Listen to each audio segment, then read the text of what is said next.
Hay una máquina que tiene a los científicos particularmente cautivados, la máquina de vapor. Esa máquina transforma el calor en energía mecánica. El herrero e inventor Thomas Newcomen había construido la primera máquina de vapor de uso práctico en 1712. Newcomen quería utilizar esa máquina para mejorar el rendimiento de las bombas de agua en las minas y así poder profundizar las galerías subterráneas. En el caso de la máquina de vapor de Newcomen, el agua se pone en una caldera para generar vapor. El vapor se conduce a un cilindro. La presión del vapor hace que comience a elevarse lentamente un pistón dentro del cilindro. Después se interrumpe el suministro de vapor y en el cilindro se inyecta agua fría. El vapor se condensa y su volumen disminuye de manera notable. La consecuencia: en el cilindro se genera baja presión y el pistón vuelve a su posición original, debido a la presión del aire que actúa desde arriba. El agua acumulada se desagota del cilindro y el proceso vuelve a comenzar desde el principio.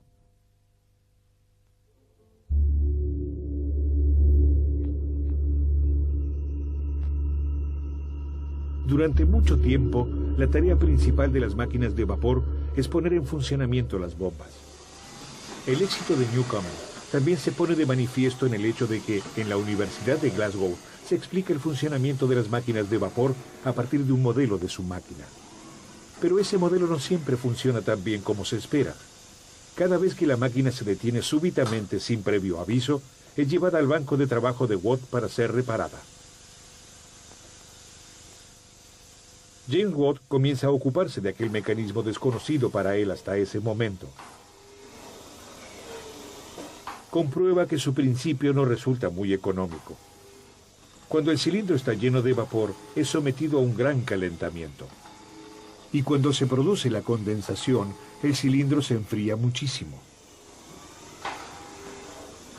Con cada tiempo de explosión, primero se calienta el cilindro, y con ello se desperdicia buena parte del vapor suministrado.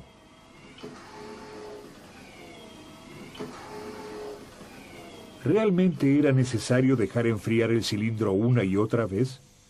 Sería mucho más eficiente dejarlo caliente. Pero, ¿cómo hacer entonces para poder condensar el vapor?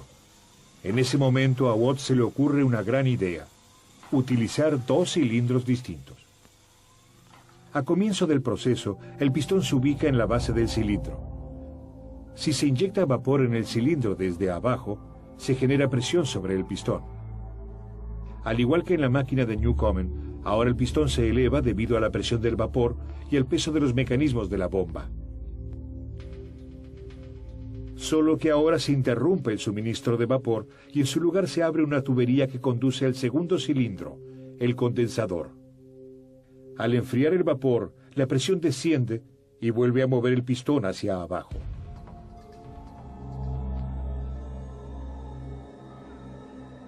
Luego vuelve a cerrarse la conexión con el condensador y se abre la válvula de vapor.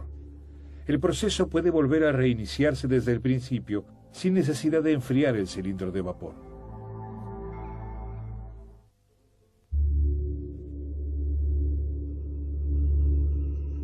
En 1769, Watt patenta sus mejoras.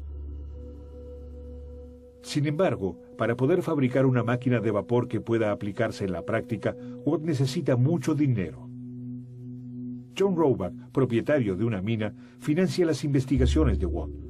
A cambio, Watt le otorga los derechos de 2/3 de la patente.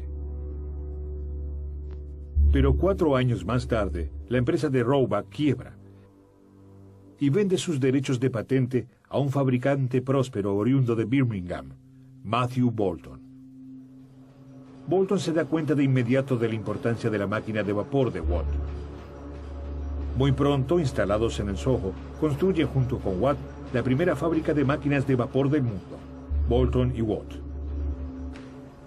Al año siguiente ya comienzan a producir. Por entonces, Watt ya ha comenzado a trabajar para seguir perfeccionando la máquina. Quiere aumentar su rendimiento para poder aplicarla en otros usos que vayan más allá del bombeo. y finalmente lo logra con su máquina de vapor de doble efecto. Primero el vapor fluye hacia el cilindro y empuja el pistón hacia abajo. Según la concepción de Watt, una vez que el pistón ha llegado abajo, la presión del vapor tiene que ejercerse en la dirección opuesta. Para ello, se interrumpe el suministro de vapor de arriba y en su lugar se abre el de abajo. Ahora el vapor ingresa en el cilindro desde abajo, impulsando al pistón nuevamente hacia arriba. Y para que el vapor que se encuentra allí no impida este movimiento, al cerrar el suministro de vapor, se abre al mismo tiempo el camino hacia el condensador. Una vez arriba, todo el procedimiento vuelve a comenzar desde el principio. Se abre el suministro de vapor de arriba, se cierra abajo y al mismo tiempo se libera el pasaje del vapor sobrante hacia el condensador.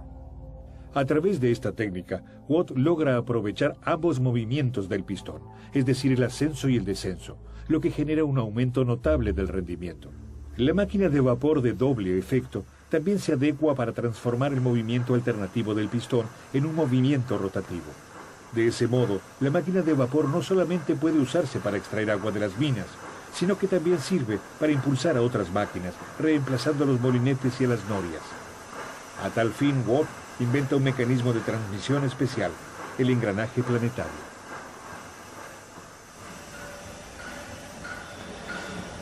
Además, utilizando un volante grande y pesado, se obtiene un movimiento de rotación regular. Pero aún subsiste un problema. Por ejemplo, si en una fábrica comienzan a funcionar varios telares al mismo tiempo, esto genera una sobrecarga que altera considerablemente el número de revoluciones de la máquina de vapor. Para poder compensar esta alteración, hay que regular el suministro de vapor en forma manual. En 1788, Watt logra solucionar el problema desarrollando un dispositivo que controla el número de revoluciones en forma automática, el regulador centrífugo. Si aumenta la velocidad de la máquina de vapor, la fuerza centrífuga hace que dos masas giratorias se muevan hacia afuera. Ese movimiento se transmite a las válvulas de mariposa, se reduce el suministro de vapor hacia el cilindro proveniente de la caldera y la máquina vuelve a funcionar a la velocidad original. A la inversa, si la marcha es retardada, abriendo la válvula mariposa, se incrementa en forma consecuente el número de revoluciones, un circuito regulador automático. Para poder describir mejor las ventajas de sus máquinas de vapor rotativas, Watt introduce una medida para describir su rendimiento, los caballos de fuerza. La comparación con el rendimiento del trabajo realizado por los caballos ya se utilizaba desde antes. Watt la utiliza de manera más precisa al calcular en 1782 el tamaño de una máquina de vapor para un aserradero. Los datos acerca del rendimiento de los caballos utilizados allí le habían sido proporcionados por el molinero. A partir de ello, Watt establece que la unidad caballo de fuerza es equivalente a levantar 75 kilogramos a 1 metro de altura en un lapso de 1 segundo.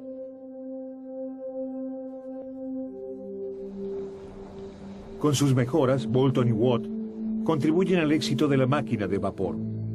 Ahora, no solamente los dueños de las minas requieren estas novedosas máquinas, sino también los propietarios de los molinos de papel y de las fábricas de algodón. Al cabo de unos pocos años, Watt se ha convertido en un hombre acaudalado. Más de 76,000 libras ingresan en su cuenta, provenientes de su derecho de patente. Y sus logros también son recompensados muy pronto por la élite social del reino. Aunque nunca estudió en la universidad, en 1785 lo nombran miembro de la Honorable Royal Society. Si bien la máquina de vapor de Watt tiene mucho éxito, los límites de su rendimiento aún distan mucho de haberse agotado. Sin embargo, los derechos de patente de Watt impiden que otros ingenieros sigan desarrollando la técnica de la máquina de vapor. Tendrán que esperar hasta 1800, año en el que caducan los derechos de patente de Watt. Un paso fundamental que Watt siempre rechazó fue el uso de vapor a alta presión en sus máquinas. Ese sistema sirve para poder construir máquinas más pequeñas y de mejor rendimiento, que abren las puertas para nuevas aplicaciones. En 1804, Richard Trevithick construye una máquina de vapor que se desplaza sobre ruedas y vías. A partir de allí, George Stephenson construye su locomotora Rocket, que gana en 1829 el concurso de Rain Hill. Además de los ferrocarriles, los grandes barcos a vapor son los que más utilizan las nuevas máquinas. James Watt muere el 25 de agosto de 1819 en Heathfield, cerca de Birmingham.